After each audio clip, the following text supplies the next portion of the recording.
2004 Mexican UFO incident. On Friday, March 5, Mexican Air Force pilots using infrared equipment to search for drug smuggling aircraft recorded 11 unidentified objects over southern Campeche. Mexico's Defense Department issued a press release on May 12 accompanied by videotape that showed moving bright lights at 11,500 feet. Mexican ufologist Jamie Mawson interpreted the videotape as proof of alien visitation, but science writer and skeptic Michael Shermer was critical of witness accounts that varied wildly, saying, "It was like a fisherman's tale, growing with each retelling," while other experts suggested the lights were most likely burn-off flares on offshore oil platforms in the Gulf of Mexico. Pentagon UFO videos. The Pentagon UFO videos are selected visual recordings of cockpit instrumentation displays from United States Navy fighter jets based aboard aircraft carriers USS Nimitz and USS Theodore Roosevelt in 2004, 2014, and 2015, with additional footage taken by other Navy personnel in 2019. The four grainy, monochromic videos, widely characterized as officially documenting UFOs, have received extensive coverage in the media since 2017. The Pentagon later addressed and officially released the first three videos in 2020, and confirmed the provenance of the leaked 2019 videos in two statements made in 2021. Publicity surrounding the videos has prompted a number of explanations, including drones or unidentified terrestrial aircraft, anomalous or artifactual instrument readings, physical observational phenomena, example, parallax, human observational and interpretive error, and, as is typical in the context of such incidents, extraordinary speculations of alien spacecraft. Officials insisted it was a parallax effect. 2006 O'Hare International Airport UFO sighting.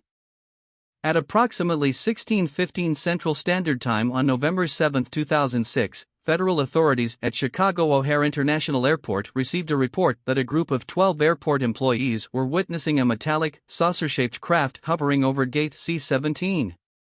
The object was first spotted by a ramp employee who was pushing back United Airlines Flight 446, which was departing Chicago for Charlotte, North Carolina. The employee apprised Flight 446's crew of the object above their aircraft. The object was also witnessed by pilots, airline management and mechanics. No air traffic controllers saw the object, and it did not show up on radar. Witnesses described the object as completely silent, 6 to 24 feet, 1.8 to 7.3 m in diameter and dark gray in color. Several independent witnesses outside of the airport also saw the object. One described a disc-shaped craft hovering over the airport, stating that it was obviously not clouds. According to this witness, the object shot through the clouds at high velocity, leaving a clear blue hole in the cloud layer. The hole reportedly seemed to close itself shortly afterward. The FAA stance concludes that the sighting was caused by a weather phenomenon and that the agency would therefore not be investigating the incident. According to astronomer Mark Hammergren, weather conditions on the day of the sighting were right for a hole punch cloud, an unusual weather phenomenon. Morristown UFO hoax. At 8:28 p.m. on January 5, 2009, the Hanover County Police Department received the first of several 911 calls. Neighboring police departments have also received numerous calls regarding the strange lights. Morristown Police Lieutenant Jim Cullen warned Morristown Airport of a possible danger to aircraft. Airport control tower workers reported seeing lights in the sky, but were unable to identify what they were. Hanover County Police also contacted Morristown Airport to try to pick up objects on the radar, but they got nothing. Major and local news networks covered the story, and websites, including the Mutual UFO Network, MUFON, posted information about the event. January 26, January 29, February 7, and February 17, 2009. The events were later revealed to be a hoax perpetrated by Joe Rudy and Chris Russo. Rudy and Russo described deception as a social experiment. On April 1, 2009, Rudy and Russo came forward with video evidence proving that they were the perpetrators of this hoax, demonstrating how easy it is to fool the so-called UFO experts. UFO sightings in Canada. 2010, Harbour Mill, Newfoundland and Labrador. During the night of January 25, 2010, there were multiple UFO sighting reports in Harbour Mill, Newfoundland and Labrador. Royal Canadian Mounted Police initially stated the reports were due to a missile launch, but later retracted the statement, and the Office of the Prime Minister stated that the UFOs were not missiles.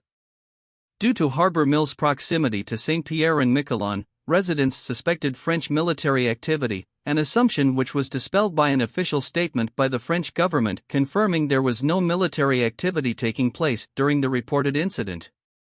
The Royal Canadian Mounted Police referred to the event as an unexplained sighting, and NORAD stated there was no known rocket launch at the time.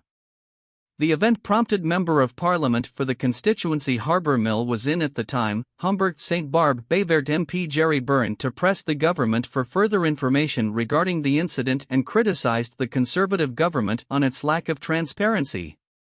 2014, North York, Ontario. Between 7 p.m. and 10 p.m. on Saturday, July 26, 2014, there were multiple UFO sighting reports in North York, Ontario. At around 9 p.m. on Saturday, July 26, 2014, Sarah Chun witnessed a string of 6 or 7 diagonal flashing lights in the sky from the window near her dining table in her condominium in North York before going outside to her balcony to observe. She observed the flashing lights for about 25 minutes and recorded 2 videos on her iPad, which were later posted on her YouTube channel. Toronto Police's 32 Division reported receiving several calls on the unidentified flying objects between 7 p.m. and 10 p.m. that night.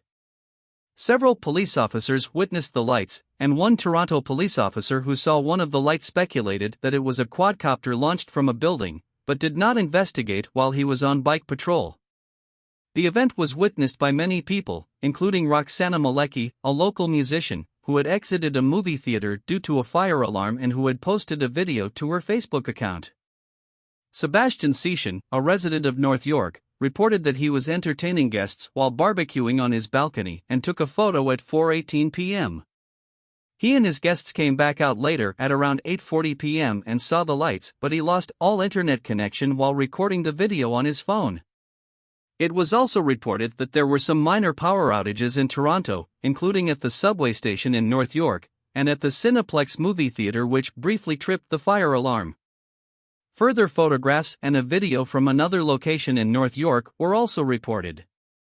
Several other explanations were given, including a quadcopter, Chinese lanterns, and flying kites with LED lights.